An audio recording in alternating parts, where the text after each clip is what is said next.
Yeah, I'm supposed to. All right. Hello, hello, hello. Welcome in. It's Birds of a Feather Podcast. Oh, Todd, I can hear you. You cut out. You completely. No, you This man completely cut right out. It's I probably cut because you out. got your hand on the bottom of the mic. You know what? That's probably a point. It's got you as an audience instead of a guest. That's probably the issue. Oh, that's weird. I can see myself. Yeah. Here, I'm gonna send it. I'm gonna send it to your email. Y'all, bear with us.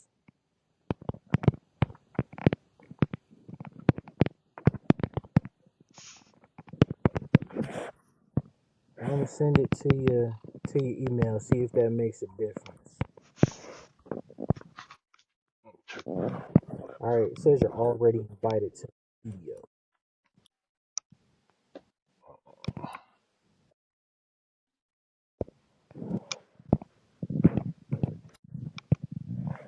It's got you in as an audience. That's weird.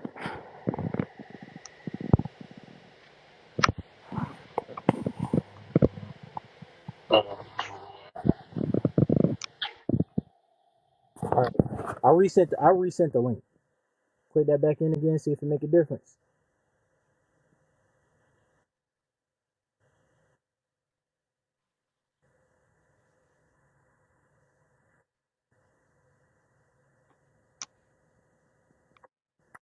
Cause I hear you. oh,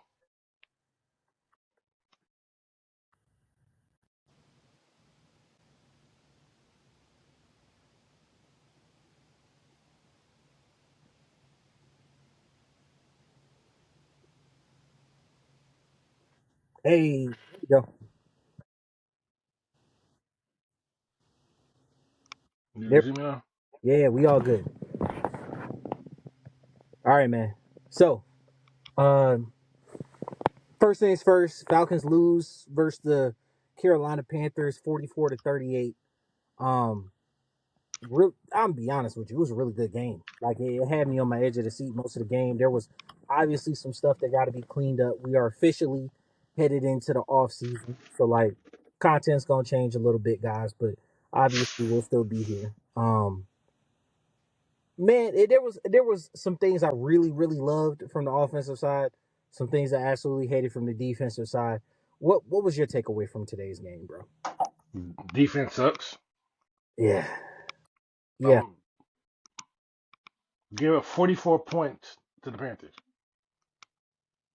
Bryce Young had Bryce Young 5 touchdowns. 5 touchdowns. Yeah, yeah. They scored six. Yeah, they scored Yeah. 6 touchdowns. One was rushing. Yeah, yeah. That was a legacy game for that man. Now, to be fair, that's the Bryce Young I called at the beginning of the season. That's I mean, that. yeah, that's cool, but I don't want to hear that right now. Yeah, yeah. And to be I honest, mean, I mean, it ain't like it really matters because the Bucks win anyway. But yeah, yeah, that's what I was about to say. Betting on the Saints was a losing proposition from jump. Um, to be honest with you, they was up 16-6, and I was like, uh-huh. most fugazi shit I've ever seen in the world. Because the Bucks was moving the ball, they was just running into dumb stuff, and I was like, man, maybe they could just hold on. But then like I'm watching our game, and I'm like, shoot, we got to handle business before we worry about anybody else winning. And it was just, I think the most irritating part, 2 weeks in a row, your team puts up. How much did we put up against Washington last week? Was it 28?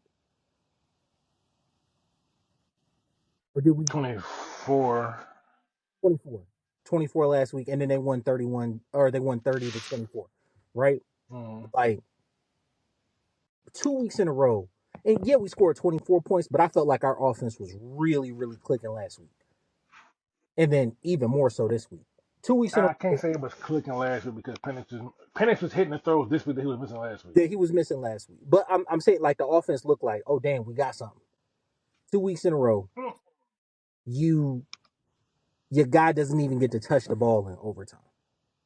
Yeah, that's rough. Your guy doesn't even get to touch, and he's making the big time throws. He's making the big time plays. Don't even get a chance to touch the ball. And I was texting you, and I was like, I'm gonna be real with y'all, because Ty's got the receipts. He ain't gonna put me on blast. But I said Tampa won before we called the coin flip, or well, like the Saints didn't convert on fourth before the coin flip, and my actual thought was like, If they seen it, yeah, my actual thought was like, do we put everybody back in? You know what I'm saying? Where it's like the I one, didn't agree with you when you said it last year. I'm not going to agree this year. yeah. Yeah, well, for me, I was just like, that's a me thinking. Where it's like, do we need to put everybody back in? Resting is for winners. Yeah, that's true. Y'all, Because there's literally no thing of people like, oh damn, we're at the playoffs. Let's sit our guys. No one does that. If a game gets out of hand, maybe, but no one does it in the heat of a game. yeah, yeah. Just for me, well, if you look at the Patriots did it today. No, look, Drake May got hurt, and they was like, all right, well, He because he he had back up. He could have gone back in. he probably could have, but Joe Milton came out there slinging, Yeah, Joe Milton went stupid.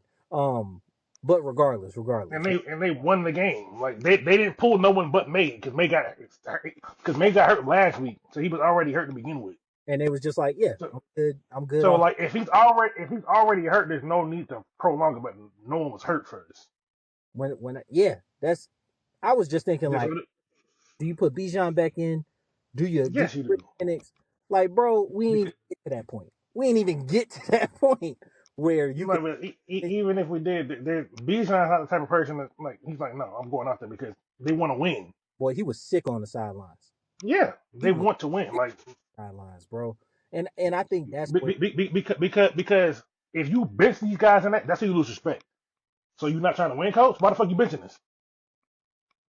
I think that's a I think that's a move you can make with a slightly more veteran team, and like you said, not lose I respect.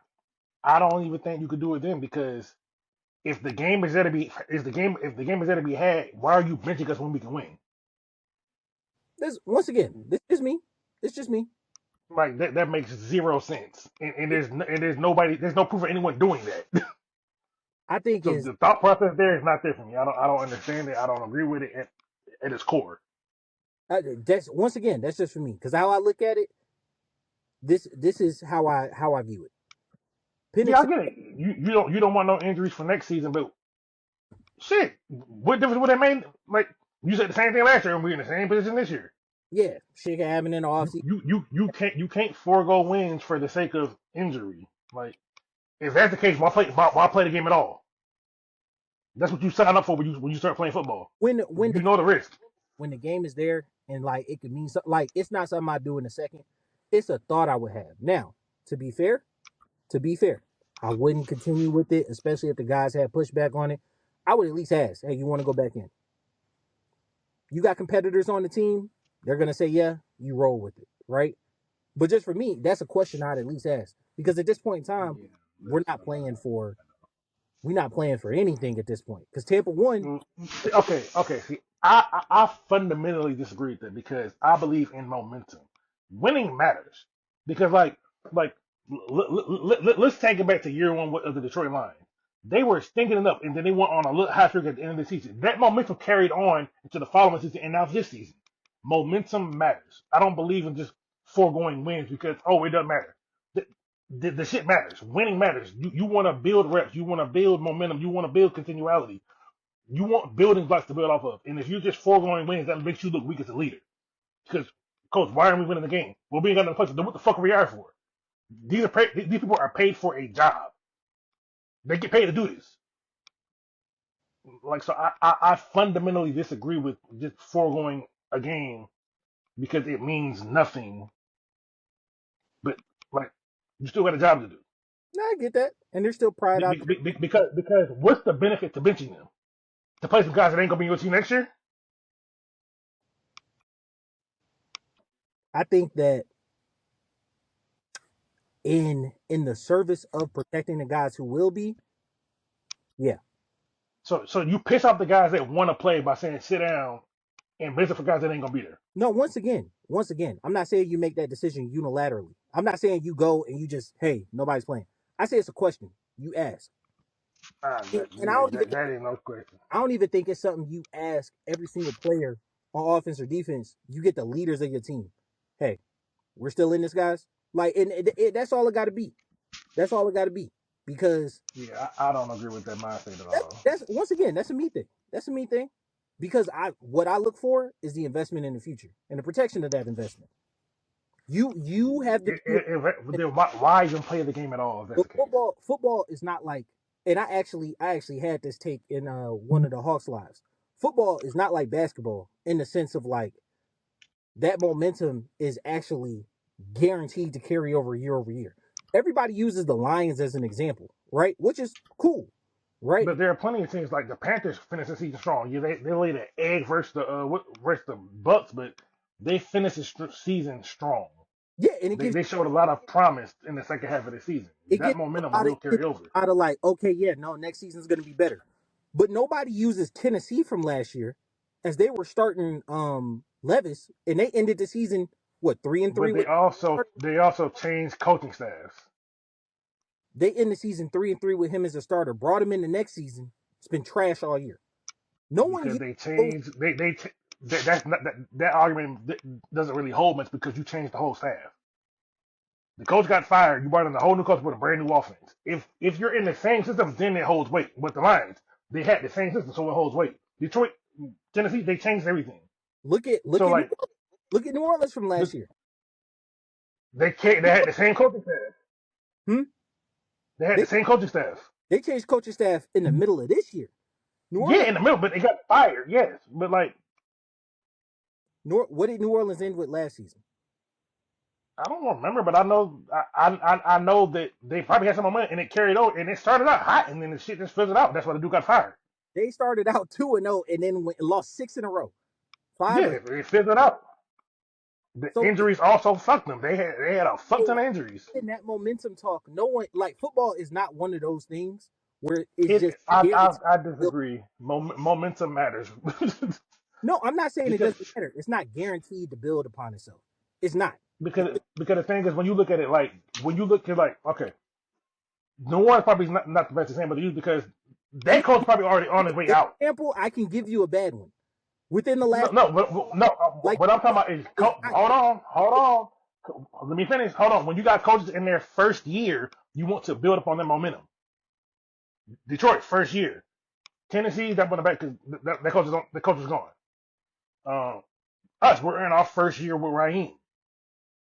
You want to build momentum. I believe momentum transfers when you're in the start of a new regime. If the coach already on his way out, then hey, it is what it is. The same dude, they wanted him fired last year. They brought him back and he didn't make it. It reflected. But typically, when you got coaches in their first year, you momentum matters because the thing is, the reality of it is, this still isn't Raheem's team yet.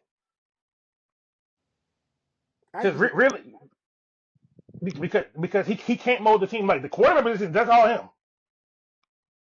The offense was already made. Terry did a good job of putting his offense together, despite all the people that want Terry fired. The offense is good. I don't think there's any world in which there is a world, but I think it's very slim that Terry loses his job this offseason. I think It's slim, but that seat's probably hot the seat's hot going into next year, but I'm pretty. because the Kirk contract alone makes it hot. But Penix made you right. Penix made you right. You know what I'm I saying? mean, Like, maybe what is he? because the thing is, with Penix is like we have hope, but we don't have no guarantee. We have hopefulness, but it's still not a hit yet. Yeah, 1 and 2 as a starter. What is that? 3 touchdowns, 4 turnovers, Three turnovers, 3 turnovers, 3 touchdowns, 3 turnovers. and none of them were his fault really. The 2 picks I can say wasn't his fault. One of those picks was 100%. Now, I'm not blaming his fault because the receiver ran the wrong route. all right, I get it. So like, you got 3 picks, and then the touchdowns, you got 2 throwing, 1 running, and Bijan has carried like the lion's share of that. But there's no way I feel like as a fan, or even as a even as somebody who's like pessimistic, that you could look at this offense and don't see the bones of like a really great offense coming next year. I mean, the offense here, but the defense is the issue. I don't think many people have problems with the offense. The defense. Bro, this is gonna be so you pointed out I knew that Simmons wasn't gonna be back, so I'm like, we're probably looking for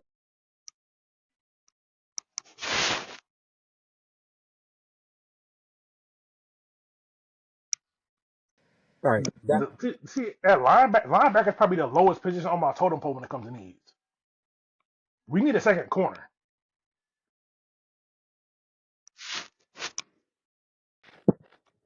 hey, one hold it down, bro. Give me 1 sec. Mrs. Caller.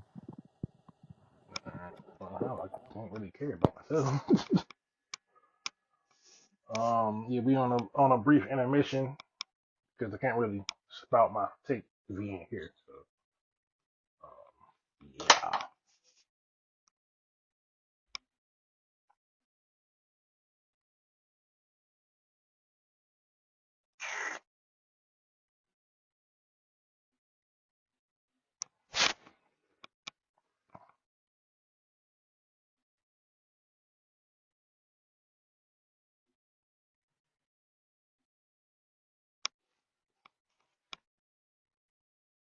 Mm,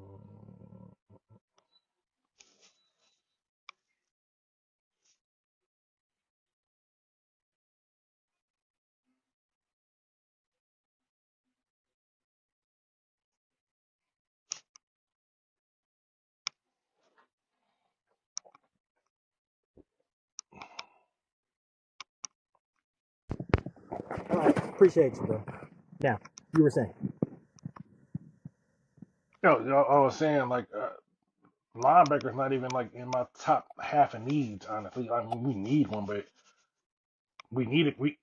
Corner and safety because like I feel like the heart of this we like yes our run defense has been spotty at best, but we need another corner, two corners realistically because the offer does not need to be a starter at And all. I think we've seen that this season. I especially through the last 4 games. It's been is rough.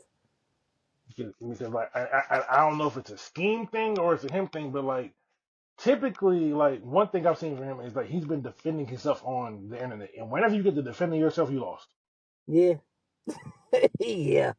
Yeah. When you start arguing with fans about like what they do, oh, you don't know football and whatnot, like bro, Like, do you know the coverage? I watched Like, today. Bryce Young was damn near 5 yards past the line of scrimmage, and he backed up to guard the tight end and running back in the middle of the end zone on that rushing touchdown. That shit was ridiculous, bro.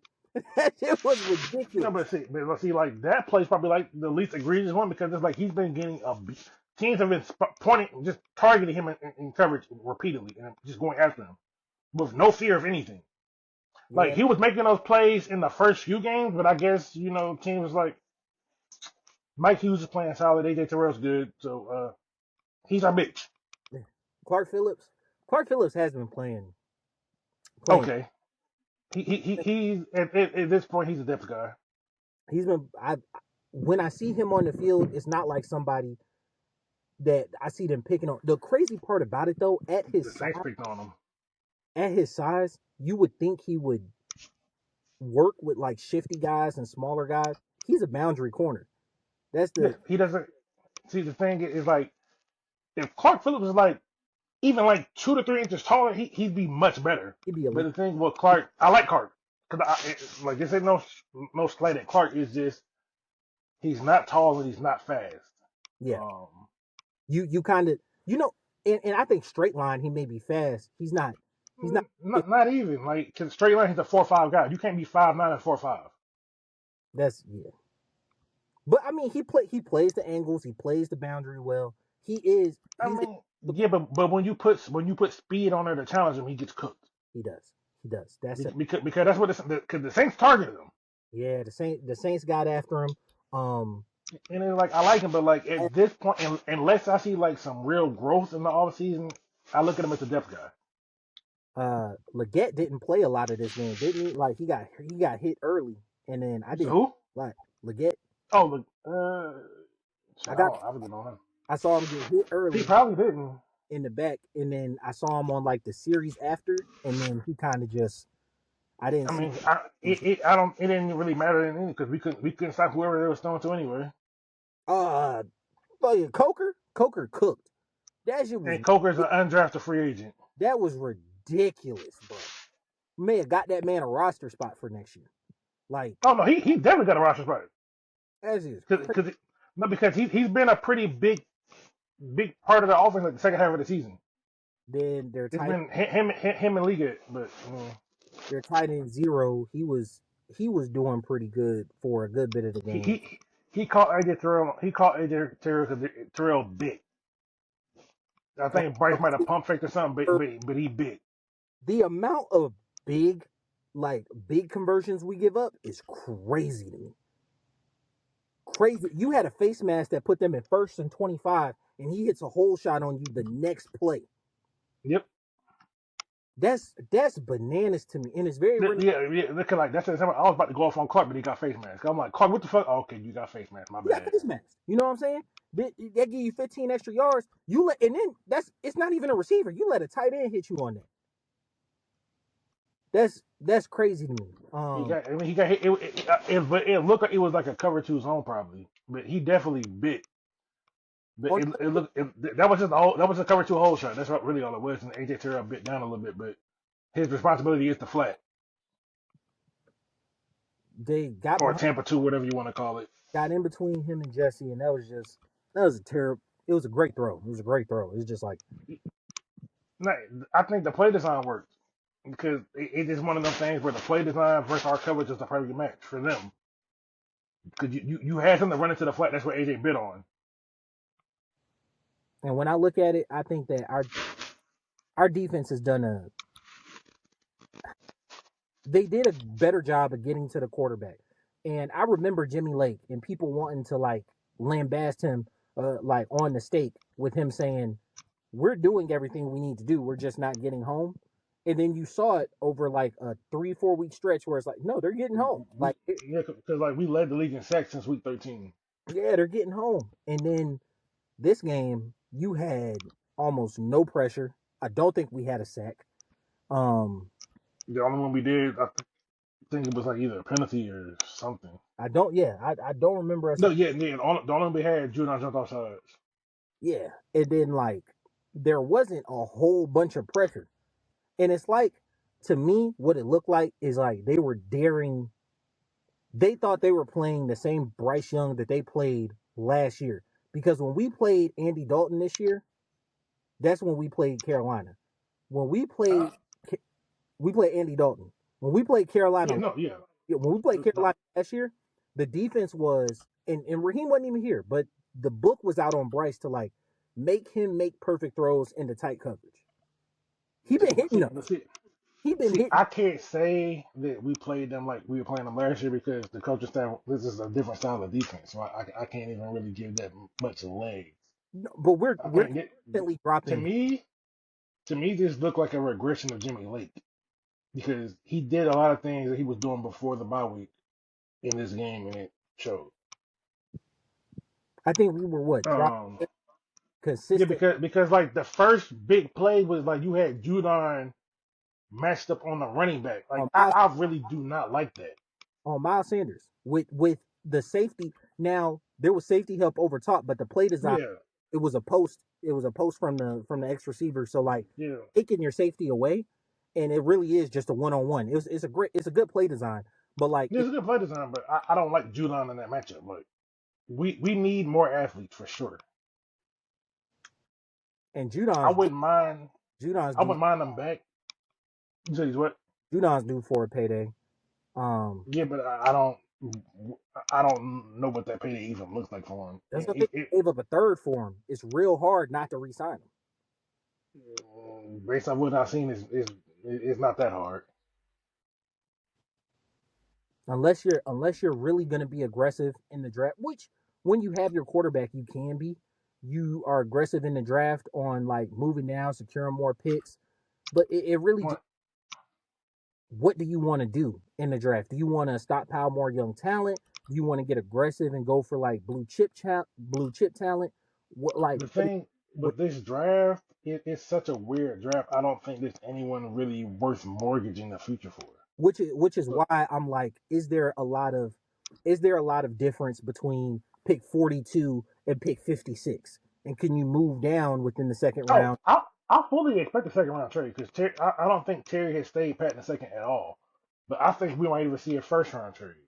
Um, moving back in the first? yeah, moving back, I don't see. I highly doubt. I'll be shocked if he moves up because I don't unless they fall in love with an edgy guy and he slides. I don't see it straight enough. I don't see Like that. Um, I have a personal favorite that I already want. Um, but like, I've seen mock draft like these mock drafts are like so weird so far because like you got the dude from Michael Williams from Georgia possibly being there. You got James Pierce from Tennessee, who's my personal favorite. you think Uh, he's gonna be there at, where are we at? 16, 15, 16? seven. We were at 17, but since we lost, it probably drops us down to like 15, probably. Yeah, you think he's gonna be there? Yeah, a lot of people seem to think so. Michael maybe, but dude from Tennessee. Mike Michael's retired because he's bigger. He's doing he's in the Trayvon Walker prototype, but Trayvon Walker number one. Yeah, yeah, but that's not looking great. Trayvon Walker didn't really produce at Georgia either until they got to the draft time. No one was talking about him being the number one pick until like a month before the draft. My dude from Penn State, I think he's gonna be pretty high. He's going higher, yeah. I mean, yeah, he's probably going top 10. Like, I mean, but I wouldn't be mad if we took a corner. 'Cause we do need a corner. I wouldn't be mad if we took a corner, but what is that going to be? The second corner on the board? Hell, you just got to take whoever you think's the best player on your board, regardless. Yeah, because hell, we took the quote unquote fourth quarterback, but like Because like remember, T.J. Watt went picked 30 in the draft. And, Lamar went 32. Like it's yeah, you know, so like good players are all throughout the draft. Like you don't have to have a premium pick to land one. Like look at everyone that went after Kyle Pitts.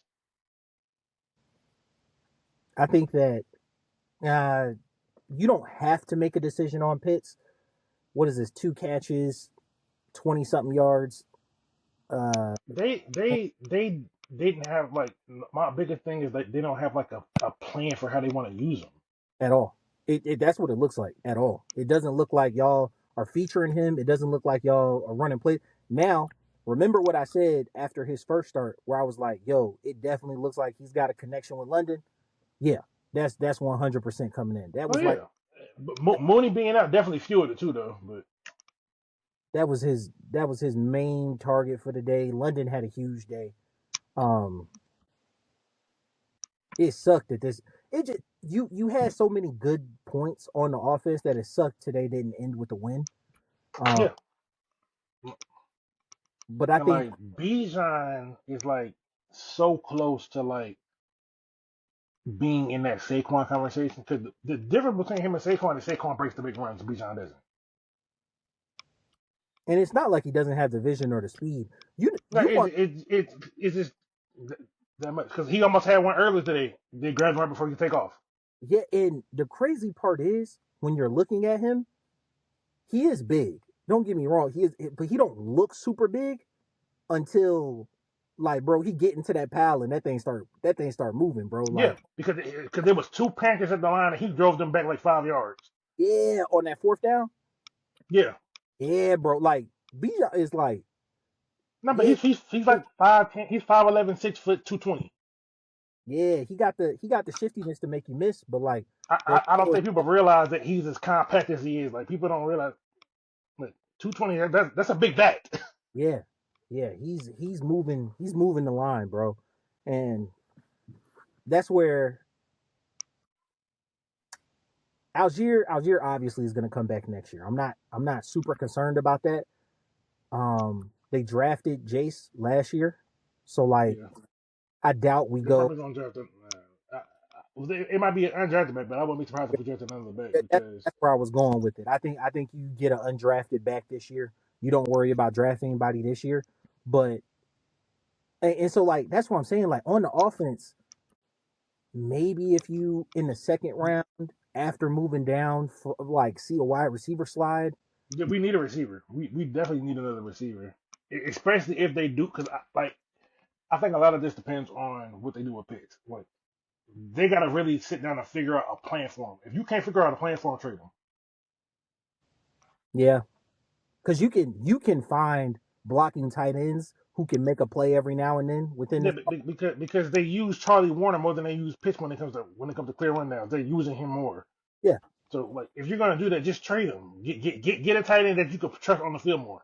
If and that's the case. Drake London is a willing blocker. Darnell Mooney's a willing blocker out there on the edges. You don't have to worry about that. Ray McLeod's. Mm, if you have a if you strike out in the draft and you have a really nice number he can come back on, maybe, but nine times. But I think he's on a 2 year contract though. I thought Darnell was on the two and Ray was on the one. No, Darnell's on 3. Darnell signed for like he signed for 3 and like 33 or something like that. I know we had what's buddy that got a concussion? Washington. He's well he played well he didn't get any receivers but he played. Yeah, like he's so you invested a bit in the wide receiver position. You might be good for another year. I mean I'm not gonna I mean cause hold on let me see let me pull up Falcons spot chart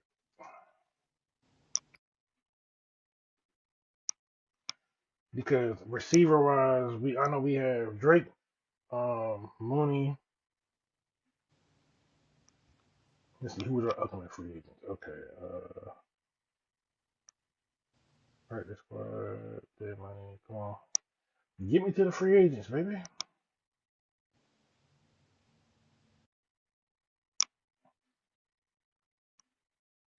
Manage roster. All right, so in terms of receivers that we have on the cap after this, we got Mooney, who's on the contract to 2027. Come on, come on. Drake We got Drake London, who's on the contract to 2027. Washington should be there. Washington, he's a rookie. Uh, where's the other receivers? Ray. Yep, he signed a 2 year deal, so he's on the contract to So he'll 2026. be back next year. So then that begs the question: like, do you really We feel we only like we only have 4 receivers on the contract though. you drafted But I do imagine they re-signed Kadir Hodge because he's probably gonna be an all-pro special team player. and he made a good catch today. So like you're bringing in five receivers. Do you use a pick early? I don't think so, especially considering like you need Um, go. So like if you I can't knock it down, do you draft somebody early? I don't know about that one. I honestly I would if they draft took a receiver early, I would not be shocked at all. I And would not be shocked at all because the thing is, this offense loves being in 11 personnel. So since your offense is in 3 receivers, that's about 80+% of the time, you could really warrant it. But it just comes down to like I think the plan with Pitch would kind of tell us everything. If Pitch is there, then they're probably more priorities than this might because then they probably have to figure something out. But if they do trade Pitch, they're taking a receiver definitely in the first 2 years. yeah, I could see that if Pitts is gone, but if your plan is to bring him back, I think Ray took a lot of the idea of what Pitts could be. Then they're talking about using him as like a deep threat receiver. They're talking about Go it. ahead. I think a point that you brought up is that Pitts is not super shifty and he's a long strider. It takes a minute to get him going. And so like a lot of the routes that you see tight ends use in this type of offense, which are like stunt, make a little wiggle, That sit was a down. crazy touchdown. Huh? That was a crazy touchdown. Like 3 people took the ball up and then they do caught it in the back of the end zone. Like sitting down his own type stuff, and it's like, is he working the match? Is he getting the matchups you want? Are you working the matchups you want? Are you scheming him open like it feels like you're scheming London open? I like you said, I think there's a lot that needs to be figured out in terms of what you want to do with him going forward because I think you're just going to get a lot. If Pitts come back next year and produces like he did the back 8 games of this season, you're gonna have people calling for your head. You know what I'm saying? Because outside of the, My thing is like the thing that hurts Pitts the most, honestly, is probably Drake London. but we talked about this last year. Them lining up next to each other. No, it's not even next to each other. It's just like they occupy the same type of role. Yeah, like them, they should be opposite sides of the field, and then like it's kind of a No, no. Whoa, hmm? the Patriots fired Mayo. Yeah, that sounds about right. Damn, 1 year. They they think Vrabel's gonna get that job. I mean, that makes sense, I guess. But damn, like I, for the optics, I don't like that. I mean, objectively, he did a terrible job this year. I still don't like the optics of it. Like, get him in, get him in. 'Cause I don't like coaches getting fired in their first year because the Patriots are a bad team. So I don't like coaches getting fired in the first year of of a clear rebuild before you give them a chance to get things going. Well, I mean, they could just feel like the rebuild's not going in the right direction. Just like there's a lot of One year is rough. Like nah, there's a lot. I don't like that. I think if he was a different complexion, he might have he might be good for a year too. But I'm, I mean, the same thing happened in Houston. They hired a black man and he did a great job. yeah, Lovie Smith 1 year and they fired him and then they hired another one. Not back to back. It was Lovey and then it was The Cullum dude something yeah, no, from the Ravens. it was back to back. You know what I'm saying? Yeah, And then you got I don't like that. when you but you it's the same thing with a quarterback, bro. Like when you got your guy, you got your guy. Vrabel's a good Yeah, coach. I get it. I get it. I just don't like the optics. Eh, I'm not saying I don't get the move. I'm just saying I don't like the optics of it because I feel like if he wasn't black, I don't know. I can't but, really and you know that's a whole other conversation. I'm black in all spaces to all faces. Like, hey, if that bothers you, like, hey, it might not be the channel for you. I'm not gonna lie. I need subs, but not that bad. Um, but like, I can't really say it's a I can't really say it's a black white thing because like we've seen coaches get the axe like just Carolina last year fired him after one season, bro. Like, Who got fired after one season last year? um, Oh yeah, but that was just a complete shit show. New England ain't been much No, better. no, no, because what's it called? Carolina's owner is a toddler. He's a billionaire toddler. I mean, Kraft without Brady has been what? He's not a toddler. You ain't never heard of Robert Kraft throwing drinks on people. Nah, you ain't heard of that. But I mean, like, That's what I'm saying. That's what I mean. Tepper has the temperament of a toddler. I mean, not to be that guy. You ain't heard about Tepper like getting indicted for massage parlors. I'm just like we ain't finna sweep like throwing drinks, getting indicted for massage parlors. It's one or the other. I'm just saying, like Getting I'm a not, massage, I'm not here to throw crap on the man. it's illegal to get a massage. You know what? I'm not going back and forth with you about this one. We can let that one lie because I ain't trying to get slapped with no suit about nothing. Because hey, crap, I got Ooh, that's a bad look. Jordan Love has lost feeling in his throwing arm. yeah. You saw it during the game. He was trying to squeeze that pack to get that feeling Yeah, back. Packers might be one and done. Yeah, we got a week. He had a, but it looked like if you watch the play, it looked like he just got like hit on the funny bone the right way with a helmet. I'm just saying. The last time I seen a quarterback lose feeling in their arm, it was Brock Purdy. And He needed Tommy John. So yeah, if it's a UCL injury and you need like a complete repair, yeah, Packers are done. Well, I don't know because Malik Willis looked good. He looked good. yeah, he looked good, but playoff football, we'll see. Yeah, it's different. It's different. I think Malik Willis is. I think everybody who had Malik Willis going super high, this is what they saw out of him. He just needs to be with the right offensive mind. He looks much better, but he also got a dinger. If you watch the game, he also messed up and hit his on that 2 point conversion. He ended up throwing the ball like at the ground Yeah, because he lost feeling in his hand as well. But that might have been numbness due to the cold. you you know. this completely. Well, this is kind of back on the Patriots. With Joe Milton's showing, do you think any of these quarterback needed teams? Well, hey, New Orleans, what you doing with Joe? For a six, for a 5 or 6, yeah, yeah. Especially for this point consistently. Vrabel Vrabel rebuilt um Ryan Tannehill, right? But No, Arthur Smith rebuilt all time. okay, cool. But like I'm not getting because the thing is, the only thing about Vrabel is it's never a bad sign when you get fired and then the players shit talk you. That I, doesn't happen. I give you that. I give you that. But if you remember, Mariota was there, right? And he worked through that whole awkward situation of Tannehill being the clearly better player and Mariota's confidence getting destroyed week after week until he finally made the switch, right? Very similar to what we just did. And then he like jettisoned Mariota, like, bro, you gotta go. Love you to death, you gotta go. Right? I think learning from that experience, and then he just went through it again with Levis. And you saw how he handled the Levis situation compared to the Mariota situation.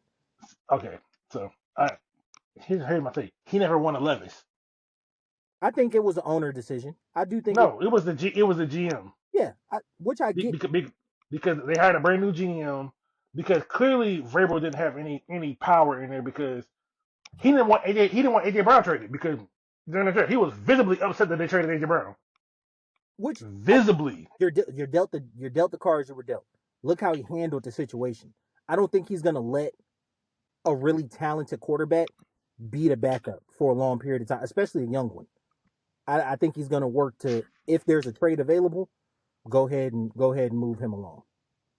Yeah, but I don't think he. I mean, maybe New England does get him that type of power because I don't think New England has GMs. So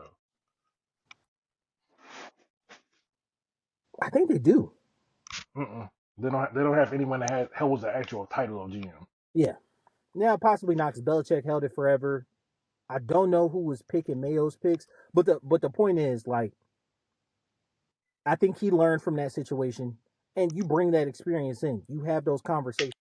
Like, hell, he had one decent game. Could somebody could somebody fall in love with Trey Lance again after his game today? I mean, possibly one because Trey Lance is gonna get it. He's gonna get an opportunity. Someone's gonna try to trace that. They're gonna try to trace that white buffalo like the Vikings did with Sam Darnold. Someone's gonna try to chase that white buffalo And with Trey Lance or Zach Wilson. One of them is going to get a starting opportunity next year. he is still super young. I didn't realize how young he was. Yeah, he's the same age as Penix. So he'll be 25. He's But 25. yeah, Yeah, like that is. I was like, he was 21 when he got drafted. yeah, I was like, yo, you got a lot of football ahead of you. If Yeah, so and Zach Wilson is about 25, 26. But there are some people. These quarterbacks are going to get an opportunity on one of these teams that and one of the things you said was like, oh, a quarterback needy team. My mind is actually going to, what if there's a team like Seattle or a team like the Rams who, like, I got a guy who's up there. He's nearing the end of his I contract. don't. I think Seattle's in a much better situation because I'm probably higher on Sam Howell than most people. But Sam Howell is a quarterback that threw for like over 4,000 yards. Letting him sit down for a year and learn in the offense under Gino, I think they're probably less likely to go sign someone. They're probably more likely to draft someone that sign somebody. Mm-hmm. But The that's Rams, the Rams, maybe I could see that more likely. I could see maybe a Zach Wilson going to like the Rams. I can see. Yeah, that's what I'm saying. Somebody like Zach going to the Rams, or what's another team out there? The Jets. But like, I don't think anybody in their right mind would feel good about going there. It depends on who the coaching staff is. Yeah, I think. Well, they're interviewing Rex Ryan right now. Yeah, but they're interviewing a lot of people, but the best candidates are still you still can interview the best candidates here. So But I don't think that a team like, now, if the Raiders swing and miss, like they don't get a quarterback, could I see them? I see them going the veteran route before they go get one of these young I, guys. I think the Raiders are probably. I could see the Raiders going to go get someone like a Trey Lance or something like that. But they already got Aiden McConnell, and it's like, Yeah, yeah, but the thing is, you take the bet on the potential. Like Aiden McConnell, I don't think Aiden McConnell, respectful, no disrespect to you, Aiden, but I don't think he stopped you from going get someone you think has a higher ceiling. And then that just boils down to who do you think has the higher ceiling, right? Like, do you feel like you could work a little bit with Aiden, or do you feel like, hey, Joe Milton's arm talent is just I can't deny that, you know? I would be surprised if they did it. I think probably a team like the team that will probably pull the trigger on a Joe Milton. Hell, maybe the Rams might do that. The Rams I think are quietly in the quarterback market, in the young quarterback market. No, there's not. There's not nothing quiet about it. They definitely are because Stafford's what 30, He's what 30, 36, 37. he'll be 37. Yeah, like no, it ain't quiet about it. You got 37-year-old quarterback. Ain't nothing quiet about you wanting to find an heir apparent. And if you can get Joe Milton for like a sixth or a fifth, hey, do it. I'm thinking in the AFC South, I don't see anybody. North, I don't see anybody. You come to the NFC in the South, the Saints need a quarterback, but I think they're looking for their franchise guy. If they don't believe in Rattler coming off this season, I think they draft a guy, get aggressive. In the NFC North, I think everybody has their guy. In the NFC West, I, the I Rams. think the Saints are about to be in quarterback purgatory. They're probably going to have to end up running back with Carr. And then the following year getting another mid-level guy. I know. Like, I feel like if they don't get aggressive this draft about getting a guy, they're going to be in that So, revolt. but the thing is, like, who would you get aggressive for? That's the point. That's the So, point. like, I don't think there's anyone worth. Like, no disrespect to any of the quarterback prospects in this draft, but I don't think there's anyone worthy of being overly aggressive for. Yeah. And then The Titans kind of just lucked into the number one pick. So, like, they don't got to be aggressive for them. They could just take who's the best guy. And I think based off skill set, I think they got Shador because Shador's play style is similar to Joe Burrow. but then here's the thing. Here's the thing, right? Like we just talked about being in the quarterback market. Could you bring Malik Willis back for a hot you're the first pick of the second round? I don't think they're not. No, hear me out. Like, Hear me out. And it doesn't have to you be know, Malik Willis. you Just know, you know why they're not doing it because the GM that traded him is still there. well, okay, cool. Insert a name. You got the first pick in the second round, first pick in the third round. You jettison off one of those picks and you pick an edge rusher or a left tackle first. Nah, you got Peter Skoransky, you ain't got a left tackle. But you feel what I'm saying? Like if But you Scoring gets a like guard. one of them is the guy, like Shador or Cam, if you don't feel like either one of them is the guy, could it be like 2013 where the Chiefs took what's the name? Left tackle number Jake one. Fisher. Yeah, overall. And just like I think the first quarterback taken that year was EJ Manuel. And he turned out to be no disrespect. No, These quarterbacks ain't EJ Manuel bad. Like these quarterbacks are they're probably I don't know if their star power is there, but they're okay quarterbacks. I don't know if they'll ever be stars. I'm not gonna say they won't be stars, but I don't know if they will be. yeah. I think Cam Ward, I'm once again Hurricane fan. Um and this is coming from the same guy who thought Bo Nix was gonna be trash this year. So take it with a grain of salt. I think Cam Ward has a bunch of bad traits that are gonna get magnified at the next level if he gets taken by the wrong organization. I mean, but that's any quarterback. Yeah, I think for him, especially because the teams he's commonly linked to are like the Giants, who I don't know how Dayball is just Teflon Don. And just like everything keeps getting explained away as to why his team is consistently bad. And like Well, it sounds like he got it sounds like he probably didn't have enough power in getting his quarterback. which okay, so that's part one. But two, when everybody wanted to put up that meeting about Saquon, the conversation they had about Saquon being let go, Dayball was sitting in the room. I don't think they will have the power. Hey, look, man, at some Just point, because just because he was sitting in the room don't mean he had the power. Because there's plenty of times where the head coach don't got power of attorney over the GM. and y'all, hey, Because in some organizations, the GM is the head coach's boss. and some, that's true. If you look at somebody like the 49ers, Kyle got all to say, right? because he kind of picked his GM. He might not got all the say, but it's definitely a good percentage. Yeah, he picked his GM. You know what I'm saying? And then you look at other places like the Vikings, where it's like the GM basically picked the coach, but the coach is working with whatever the GM brings in. I think Yeah, if you look at the Giants situation, Dayball is. I really do not know how he keeps being tough. And not that I'm calling for his job or anything, but like the same, the exact same thing that you could say about Mayo's team, you could say about yeah. the Giants. Oh no, definitely, definitely. Because that's what I'm saying. Like it they both see. And there we go. That just proved my point that I was talking about earlier.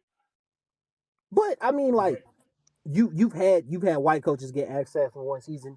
You've had black coaches get axed after one season. You've had it's a white, lot more frequent with the other way, but yeah.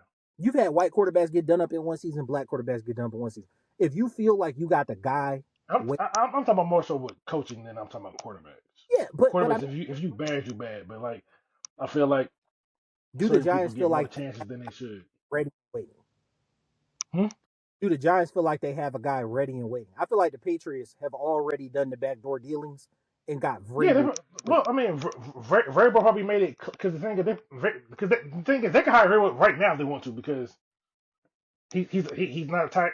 I think yeah, because he had I think like a consultantship with the Browns or some shit. So I think for like the past like week or two, he's been able to pretty much talk freely. Well, yeah, but you still gotta interview a certain number of candidates and all that crap. But like, I yeah, mean, yeah, just interview, get two fake interviews and whatever, that's make it really look good, and then hire your guy. that's really what it is. All right, we gotta cut it because we we don't went a little long. But hey, you guys, appreciate it. Pod drop this week. We're heading into the off season. Appreciate you guys. Thank y'all for the support through the season. Like, subscribe, all that good jazz. It's been your boy Q City. Your boy Charles Bravado. We out. Peace.